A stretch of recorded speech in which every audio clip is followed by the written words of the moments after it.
rather, let's start with you, Bucky. Your winners through 2 days here.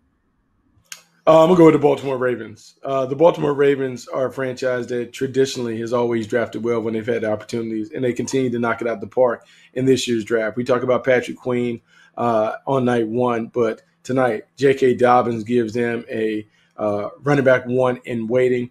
And then you go all the way down. You talk about Justin Matabuke being able to come in and come and be a dominant interior player. Devin DuVernay giving them some speed on the outside.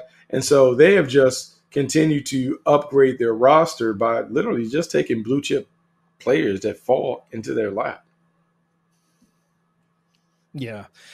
I just want to co-sign that one. I think they did a fantastic job, but I also think that Chris Ballard and the Indianapolis Colts had a really, really big day, and it's because they went in with they were determined to find playmakers.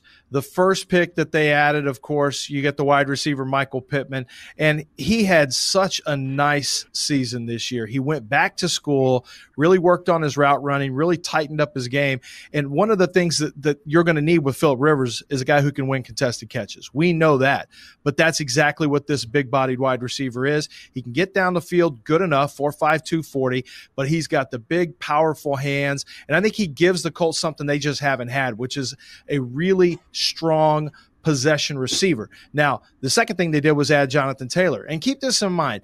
You now want to play bully ball. You played bully ball 2 years ago. You want to get back to bully ball. And the best way to do that is to get one of the bullies on the block, and that's Jonathan Taylor. We talked about why he is.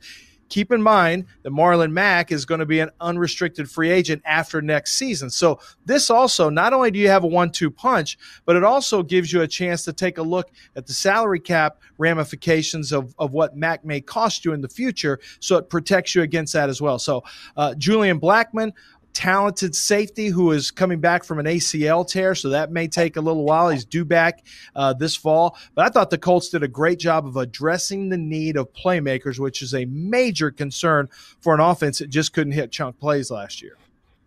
I'm going to take the Jets, and I'm going to include that first-round pick. Absolutely love the Mekhi Becton selection there, especially where they got him. And then you end up getting a weapon. I know you guys kind of shared a little bit earlier the concerns with Denzel Mims, but he's got the production, he's got the measurables. You hope he can develop, in fact, into that player that a lot of people think he can become, and Sam Darnold desperately needs receivers. But I love the story of Ashton Davis. I did it with Jalen Johnson in Utah. I'm going to go a Pac-12 guy.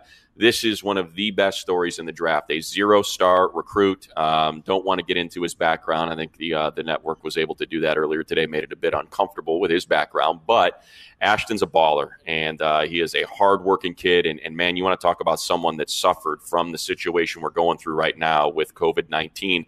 Didn't work out at the combine, was looking forward to a pro day where he was going to run a blazing fast 40. Of course, you could see it right here on the screen, and that was a tough blow for him to get. So to see him go in the third and possibly learn, under Jamal Adams, going to be real exciting to see Ashton hopefully continue what is just an awesome story of a young man that got a shot at Cal and now has an NFL team waiting for him in the third round. So really like what the Jets were able to do.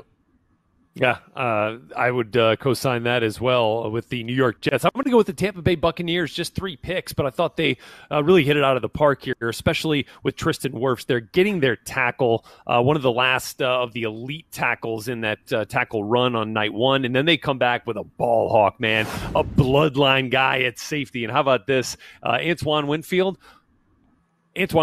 dad played 7 games against Tom Brady. Now Winfield's son is Brady's teammate. I love it. He's also the 10th DB that the Bucs have selected in the first 4 rounds.